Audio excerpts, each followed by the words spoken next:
Selamat pagi Pak Cliff dan teman-teman sekalian.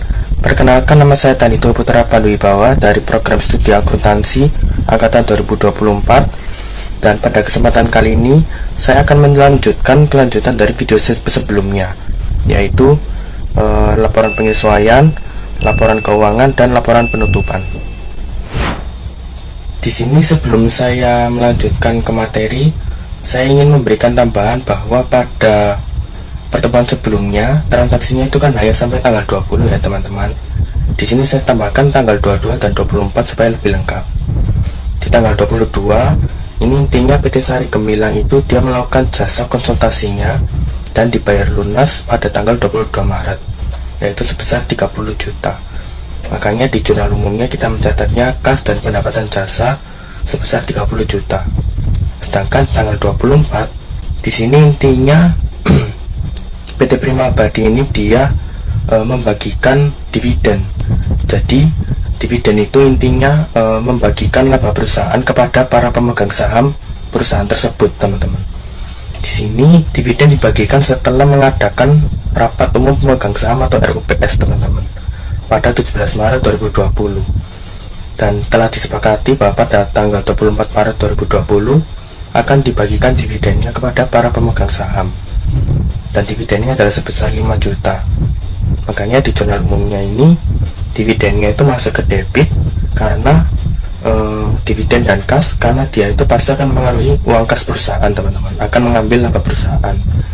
Makanya di sini dividennya adalah 5 juta dan kasnya berkurang 5 juta. Ini kita lanjut ke jurnal penyesuaian, teman-teman.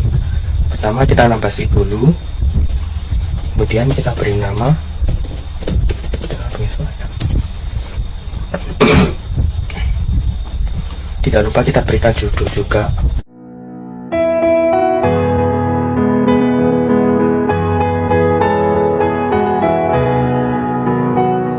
Teman-teman, bahwa jurnal penyesuaian itu dia pasti akan dilakukan pada akhir periode, teman-teman. Jadi di sini sudah pasti tanggalnya adalah tanggal 31. Di sini untuk mengetahui akun apa aja, tanggal berapa aja yang perlu disesuaikan, kita bisa lihat jurnal umumnya dan juga yang pasti lihat kasusnya ya teman-teman. Ini dari jurnal umumnya ada tanggal 3 yaitu asuransi 2 hari di muka. Ini PT Prima Abadi dia membayar asuransi selama 1 tahun, teman-teman. Nah, selama 1 tahun itu 1 bulan telah berjalan, teman-teman. Makanya 2,4 ini kan untuk 1 tahun. 2,4 dibagi dengan 12 bulan, teman-teman. Berarti satu bulannya adalah 200.000, teman-teman. Jadi di sini di jurnal penyesuaiannya kita mencatat beban asuransi dan asuransi dibayar di muka, teman-teman. Di sini beban asuransinya adalah 200.000, teman-teman ya. Karena sudah terpakai selama 1 bulan, teman-teman ya. Sudah 1 tahun berjalan, 1 bulan berjalan.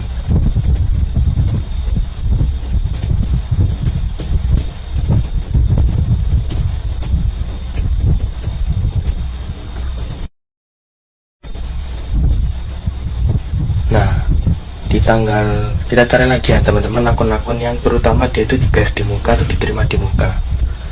Di sini tanggal 18 ini ada sewa dibayar di muka, teman-teman. Di sini perusahaan PT Prima Abadi dia menyewa auditorium seharga 10 juta, teman-teman, dan telah dibayar lunas pada tanggal 18 Maret, teman-teman ya. Dan ini akan digunakan pada akhir bulan, teman-teman. Berarti ini masuk ke jurnal penyesuaian, teman-teman ya.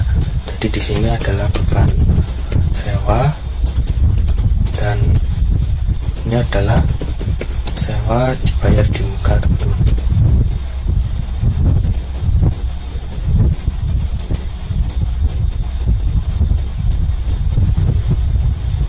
Sini dia 10 juta, tetap 10 juta ya teman-teman ya, karena dia kan hanya 1 hari, teman-teman.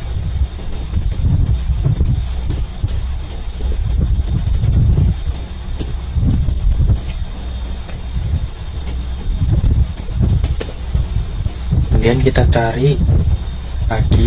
Nah, di sini ada pendapatan diterima di muka, teman-teman, yaitu tanggal 15, teman-teman ya. Kalau pendapatan diterima di muka itu artinya uang sudah diterima, tapi dia pendapatannya itu jasanya belum dilakukan, teman-teman. Di sini PT Sari Gemilang dia telah menyelesaikannya selama 1 tahun sebesar 24 juta, teman-teman ya. Tapi jasa yang baru diselesaikan itu selama 5 bulan, teman-teman. Berarti 24 juta untuk 1 tahun, teman-teman. Hingga 24 dibagi dengan 12, hasilnya adalah 2 juta, teman-teman ya. Dan di sini 1 bulannya adalah 2 juta. Berarti kalau sudah diselesaikan 5 bulan, tinggal 5 bulan dikali dengan 2 juta, teman-teman. Hasilnya adalah 10 juta. Nah, jadi di sini akunnya adalah pendapatan diterima di muka dan pendapatan jasa, teman-teman ya. Karena sebagian sudah diakui sebagai pendapatan. Di sini sebesar 10 juta.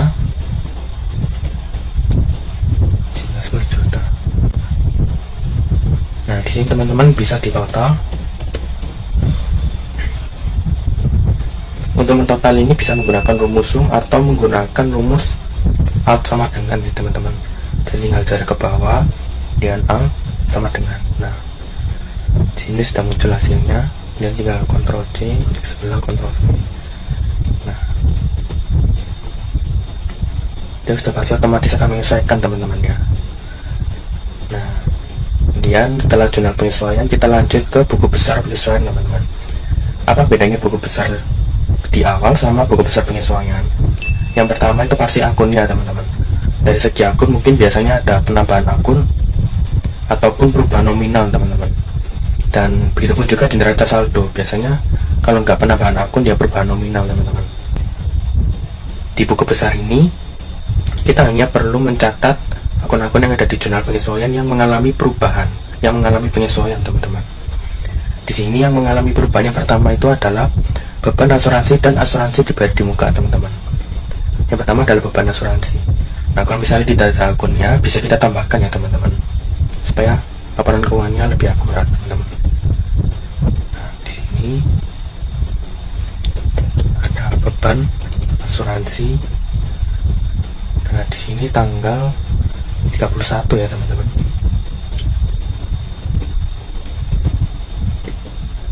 31 itu sebesar 200.000 ya, teman-teman. Nah,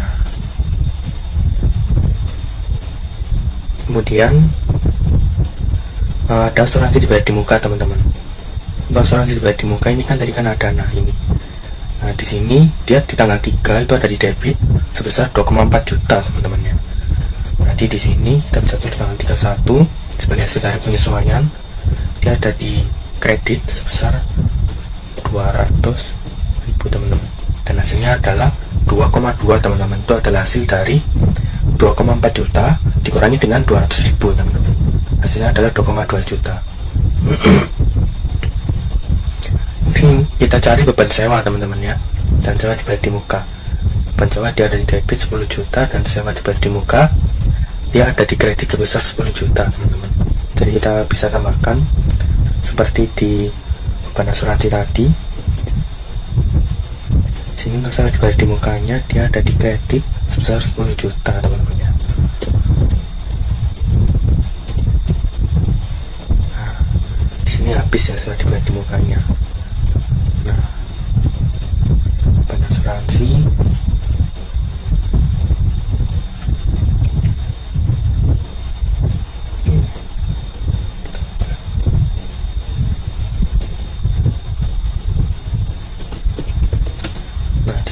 beban sewa.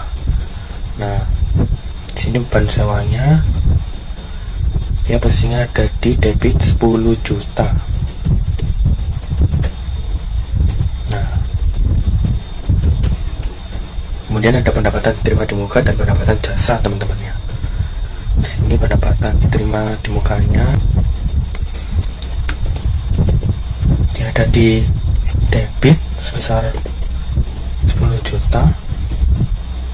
Nah, dan pendapatan jasanya dia ada di kredit sebesar 10 juta juga. Nah,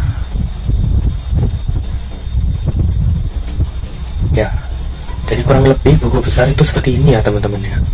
Jadi buku besar penyesuaian itu sama seperti yang di awal, dia melanjutkan dari jurnal umum atau summary-nya dari jurnal umum. Kalau penyesuaian berarti summary dari jurnal penyesuaian. Kemudian setelah buku besar, kita lanjutkan neraca saldo penyesuaian teman-teman ya.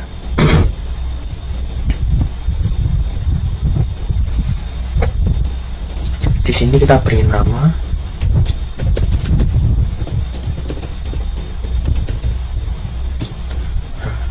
dan tidak lupa dengan judulnya ya teman-teman. Ya teman-teman, di sini untuk neraca saldonya ini kan juga sama seperti buku besar ya. Dia sama di neraca saldo awal itu kan perbedaannya yang sedikit. Di sini kita copy aja neraca saldonya, kemudian kita Ctrl V, nah kita paste.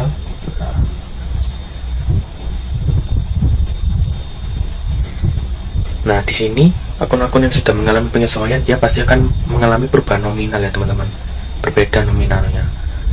Nah di sini kita bisa lihat dari buku besarnya, kita bisa cocokkan teman-teman, kayak mulai dari kas, terus kemudian bank dan lain sebagainya.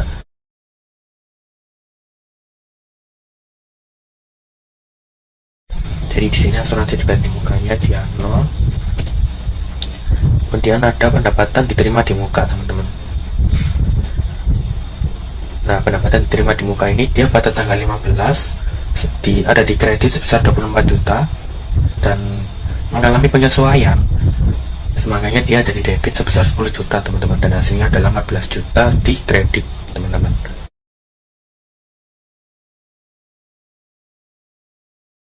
Kemudian ada beban asuransi teman-teman.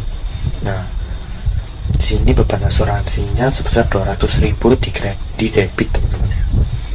Nah karena di sini tidak ada, bisa kita tambahkan teman-teman ya. Asuransi ya di debit 200.000. Kemudian ada beban sewa juga teman-teman ya, dia ada di debit sebesar 10 juta teman-teman. Di sini bisa kita tambahkan juga.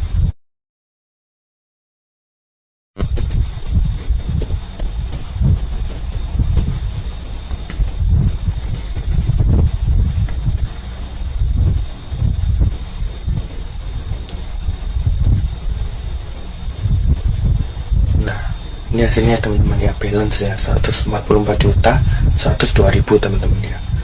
Jadi kurang lebih neraca saldo penyesuaian itu seperti ini teman-teman ya. Jadi dia mencatat akun-akun setelah penyesuaian teman-teman. Jadi nominal yang dimasukkan itu adalah nominal sisanya teman-teman, sedangkan yang di jurnal penyesuaian yang sudah diakui teman-teman.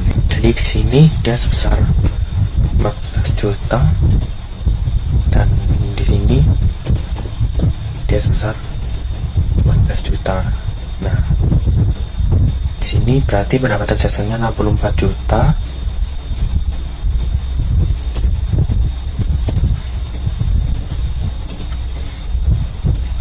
Dan pendapatan diterima di mukanya itu adalah 10 juta di kredit teman-teman ya. Nah, seperti ini ya teman-teman ya. Oke, kemudian kita lanjut ke laporan laba rugi teman-teman ya. Jadi laporan keuangan itu ada dua teman-teman ya, ada laporan laba rugi sama saldo laba. Kalau laporan laba rugi itu dia untuk mencatat akun-akun atau laporan keuangan perusahaan teman-teman. Jadi kira-kira perusahaan itu dia mengalami profit kah atau mengalami kerugian kah, itu bisa diketahui melalui laporan laba ruginya teman-teman. Dan di dalam laporan laba rugi ini biasanya dicatat itu umumnya itu adalah akun pendapatan dan beban saja teman-teman. Kalau pendapatan jasa kan dia sudah dilakukan teman-teman, makanya kita catat kita akui di laporan laba rugi teman-teman. Yang pertama itu adalah pendapatan. Nah di sini Yang dicatat itu adalah pendapatan jasanya teman-teman. Di sini pendapatan jasanya adalah sebesar 64 juta ya teman-teman. Di sini 64 juta.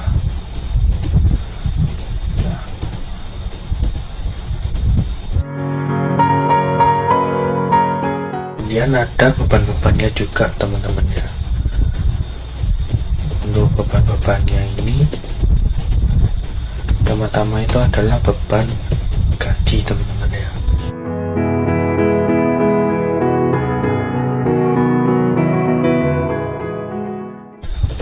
Total bebannya itu kita bisa menggunakan rumus sum atau mau menggunakan alt sama dengan teman-teman. Jadi tinggal kita garis bawah, kemudian alt sama dengan. Nah di sini kita pindahkan ke sini ya teman-teman supaya tidak bingung. Dan ini adalah total laba ya teman-teman. Untuk mengetahui dia laba atau tidak itu adalah hasil dari pengurangannya teman-teman ya.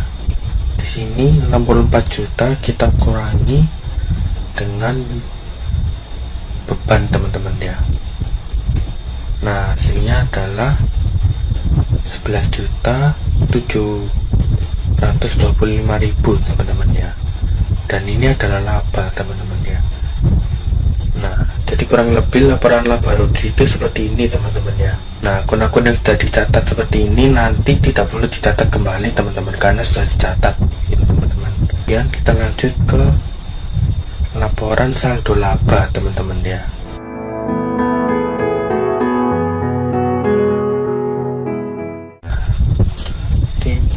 Nah dalam saldo laba ini biasanya penyebutannya macam-macam teman-teman. Ada yang bilang saldo laba, ada yang bilang perubahan ekuitas, ada yang bilang laba ditahan. Jadi ketiga istilah ini sama teman-teman ya, intinya ke saldo laba. Ini yang pertama itu adalah ada saldo laba pada tanggal 1 Maret teman-teman ya. Biasanya kalau perusahaan itu baru berdiri, dia saldo labanya 0 ya teman-teman ya. Nah kemudian ditambah dengan laba teman-teman ya, laba netonya teman-teman. Nah laba netonya dapat dari mana? Dari laba ruginya teman-teman, dari laporan laba rugi. Di sini labanya adalah 11.725.000. Nah kemudian kita kurangi dengan dividen teman-teman ya. Kenapa dividen? Karena dividen ini dia juga berpengaruh terhadap kas teman-teman. Kalau misalnya di jurnal umum kan dia kan dividen sama kas, karena memang dalam pemberian dividen, dalam pembagian dividen itu dia menggunakan uang kas perusahaan teman-teman. Di sini dividennya adalah sebesar 5 juta teman-teman ya.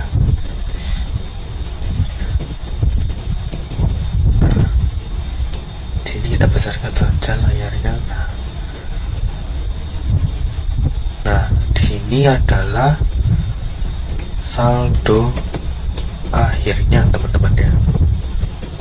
Saldo akhir di tanggal 31 Maret 2020. Nah, di sini labanya ini kita kurangi dengan dividennya teman-teman, dan hasilnya adalah 6.725.000 teman-teman. Jadi kurang lebih laporan saldo laba itu seperti ini teman-teman ya. Jadi yang dicatat itu hanya akun dividennya saja teman-teman. Kita lanjut ke laporan arus kas teman-teman ya. Jadi di sini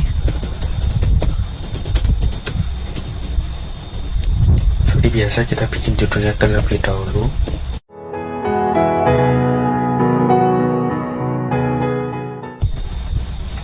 Nah, jadi di dalam laporan arus kas ini dia mencatat arus masuk dan keluarnya uang kas perusahaan teman-teman, dia dalam suatu periode. Dan kenapa harus ada laporan arus kas? Ya karena kas itu kan dia kan aset lancar teman-teman ya, jadi harus lebih difokuskan, lebih dikhususkan teman-teman. Dan di dalam laporan arus kas ini ada 3 elemen teman-teman. Yang pertama itu adalah arus kas dari kegiatan operasional, artinya bagaimana sebuah perusahaan itu dia menjalankan kegiatan operasionalnya sekaligus dia mengelola kasnya itu gimana teman-teman. Jadi perusahaan itu dia dalam mengelola kasnya, dalam menjalankan kegiatan operasionalnya sehari-hari. Terus kemudian yang kedua itu ada arus kas dari kegiatan investasi teman-teman. Biasanya ini berhubungan dengan pembelian atau penjualan aset tetap jangka panjang teman-teman. Misalnya seperti pembelian perlengkapan, peralatan, gedung, kendaraan, dan lain sebagainya teman-teman. Kemudian yang ketiga itu adalah arus kas dari kegiatan pendanaan teman-teman. Kalau pendanaan ini dia biasanya itu contohnya seperti pemberian dividen, terus kemudian pembayaran utang saham, obligasi, dan lain sebagainya teman-teman. Jadi bagaimana sebuah perusahaan itu dia mengelola uang kasnya dalam hal pendanaan teman-teman. Di sini kita bisa catat arus kas dari kegiatan operasional teman-teman ya.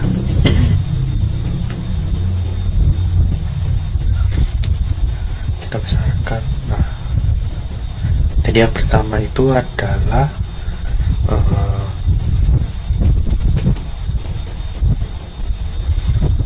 penerimaan dari pelanggan ya teman-teman.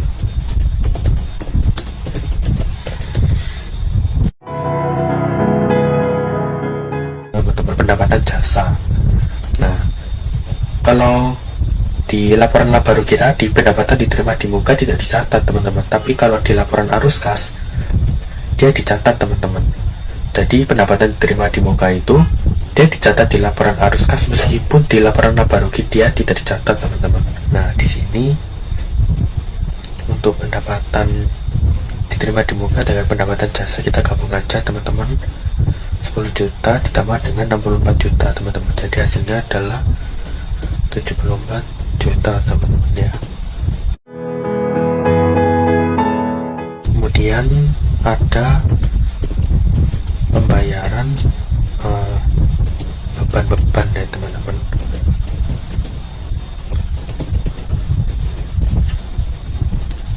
Nah, untuk beban-bebannya ini di sini kita bisa lihat ada beban listrik, pajak, asuransi, beban listrik, pajak, asuransi, dan sewa teman-teman ya. Nah, di sini totalnya itu masing-masingnya itu adalah, di sini kita bisa lihat teman-teman ya, 48.275.000. Nah, 48.125.000.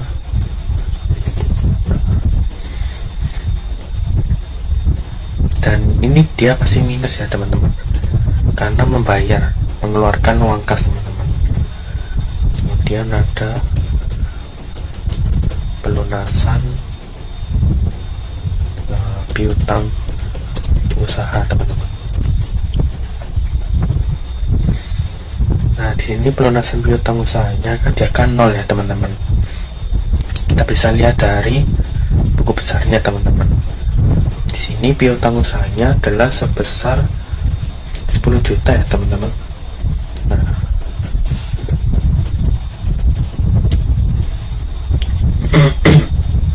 kemudian pelunasan utang usaha. Nah, untuk pelunasan utang usaha ini dia juga minus ya teman-teman. Di sini dia juga minus. Nah, di sini kita lihat nominalnya adalah 4 juta ya teman-teman. Nah, yang pasti di sini adalah minus teman-teman ya. Nah, kemudian ada pembayaran beban dibayar di muka teman-teman ya. Nah, di sini ada asuransi sama sewa ya teman-teman.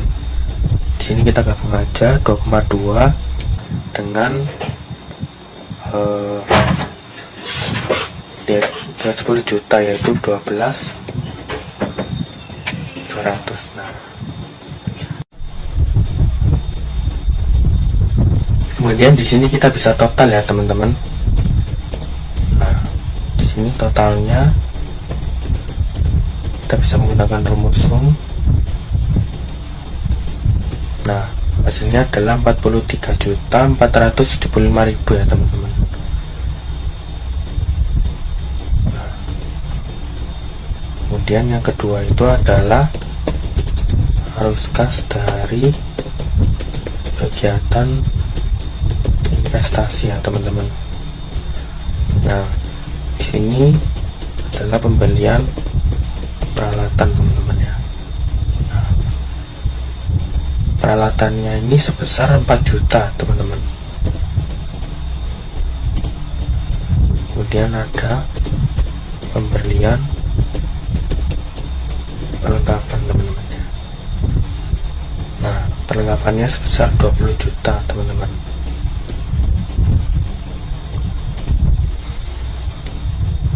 Nah, totalnya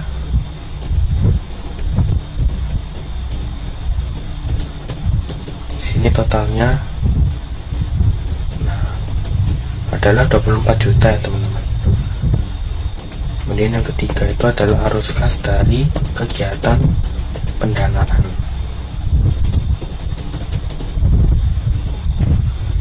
Yang pertama itu adalah pembayaran atau pembagian dividen ya teman-teman. Nah, dividennya ini sebesar 5 juta teman-teman. Kemudian ada modalnya juga, itu sebesar 70 juta teman-teman ya.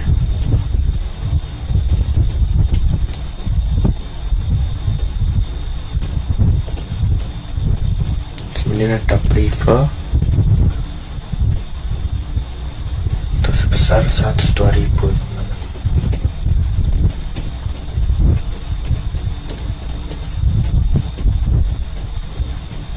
Nah, di sini totalnya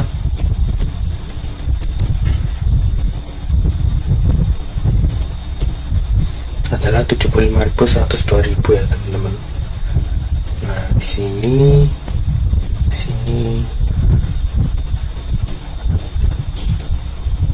untuk arus kas operasionalnya ini tidak lupa kita tambahkan pembayaran gaji teman-teman.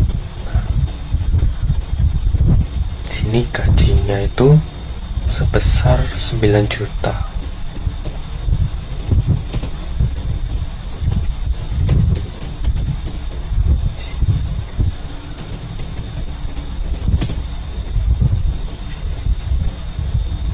Nah, di sini kas pada awal bulan dia 0 ya teman-teman. Nah, dan kas pada akhir periodenya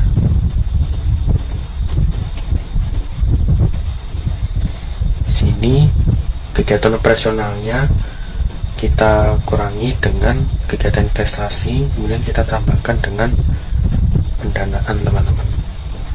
Jadi hasilnya adalah 103.577.000 teman-teman. Nah,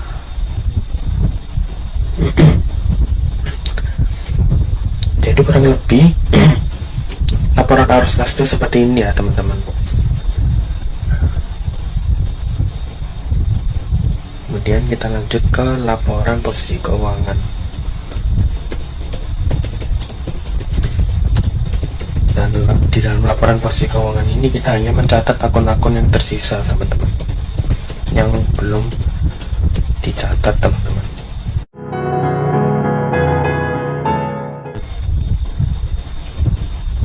Nah di sini yang pertama itu adalah ada aset teman-teman. Yang pertama itu kas. Nah di sini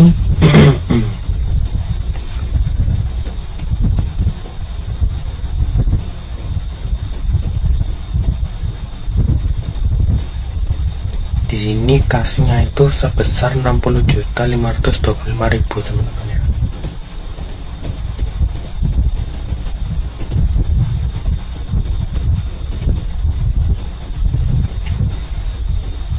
Kemudian selain kas dia ada piutang usaha teman-teman.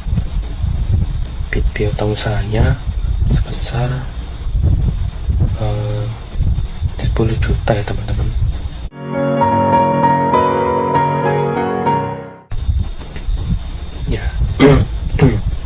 Ya jadi seperti ini ya teman-teman, kurang lebih laporan bersih keuangan. Jadi dia mencatat akun-akun yang tersisa teman-teman yang tidak mengalami pencatatan.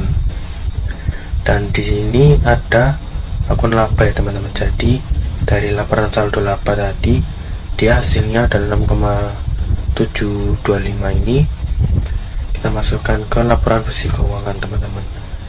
Dan di sini juga ada akun bank teman-teman, dan hasilnya sama ya teman-teman, yaitu 86.827.000 teman-teman. Kita lanjut ke laporan penutupan teman-teman. Jadi laporan penutupan itu biasanya dilakukan pada periode sebelum melanjutkan ke periode berikutnya teman-teman. Dan laporan penutup ini ada dua, yaitu jurnal penutup dan neraca saldo penutup teman-teman.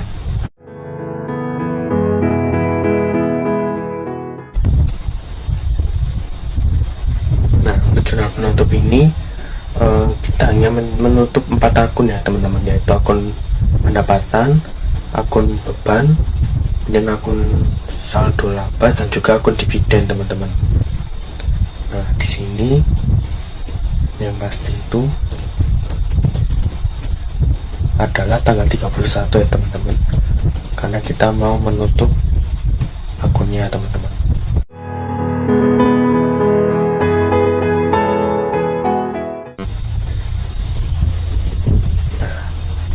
Ini untuk menutup akun pendapatan jasa teman-teman, kita di sini menggunakan akun ikhtisar laba rugi teman-teman.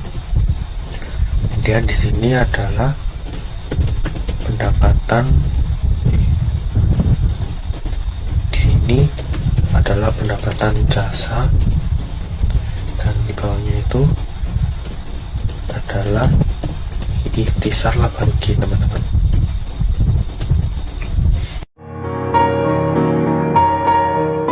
Nah di sini pendapatan jasanya kita bisa lihat dari laporan laba rugi teman-teman.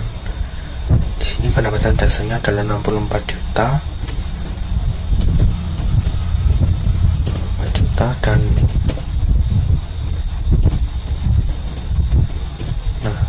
kenapa pendapatan jasanya itu posisinya harus di debit teman-teman, karena pendapatan jasa itu kan dia kan selalu di kredit teman-teman.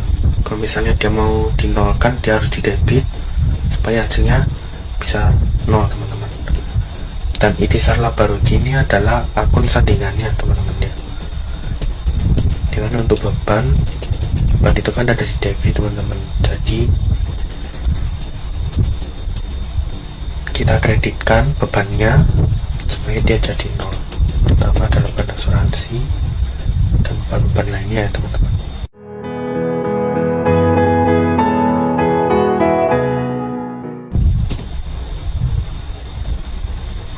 Nah, kemudian untuk nominalnya kita bisa lihat dari laporan laba ruginya ya teman-teman. Nah ini kemudian kita catat di laporan jurnal penutup teman-teman.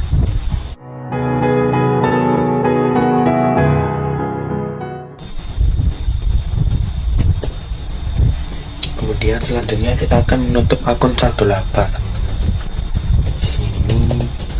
ID saldo laba rugi, dan juga di sini adalah saldo laba. Untuk nominalnya kita bisa lihat dari laporan saldo labanya, teman-teman. Jadi di sini dia saldo labanya itu adalah dari laporan laba ruginya dia itu sebesar 11.725.000, teman-teman.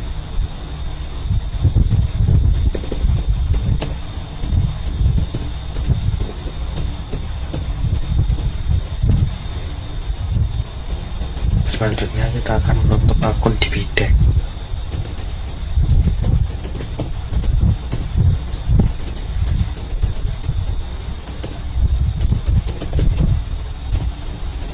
Nah, untuk akun dividen ini dia sebesar 5 juta ya, teman-teman.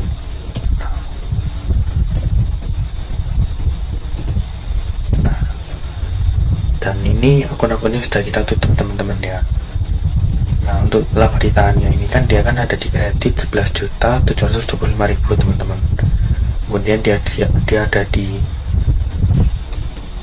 debit sebesar 5 juta. Nah, masih ada sisa 6.725.000 yang akan diteruskan ke periode berikutnya, teman-teman. Kemudian kita lanjut ke neraca saldo penutup, teman-teman. Untuk neraca saldo penutup ini kita hanya perlu mencatat akun-akun yang akan dilanjutkan, teman-teman. Kalau sudah ditutup tidak perlu kita catat, teman-teman ya.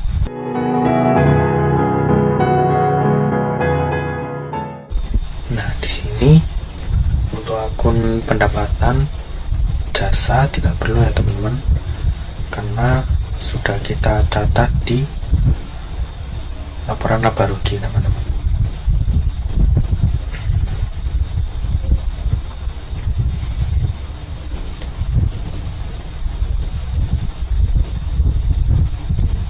Kemudian untuk akun beban-beban ini juga tidak perlu karena sudah kita catat di laporan laba rugi juga. Nah, di sini kita tambahkan akun saldo laba. Saldo labanya tadi adalah 6.725.000. Nah, dan ini adalah hasilnya ya, teman-teman. Seperti ini neraca saldo penutup. Hasilnya adalah 86.827.000. Jadi akun-akun yang sudah ditutup tidak perlu kita catat di neraca saldo penutup, teman-teman. Yang kita catat hanya akun-akun yang belum ditutup, teman-teman, yang tidak ditutup. Terima kasih, teman-teman. Sekian dari saya. Kita tadi sudah membahas mulai dari laporan penyesuaian sampai laporan penutup, teman-teman. Dari jurnal penyesuaian, buku besar penyesuaian, neraca saldo penyesuaian, dan sampai ke neraca saldo penutup, teman-teman. Demikian dari saya. Mohon maaf apabila terdapat kesalahan kata atau penyebutan. Sekian dari saya. Terima kasih dan selamat siang.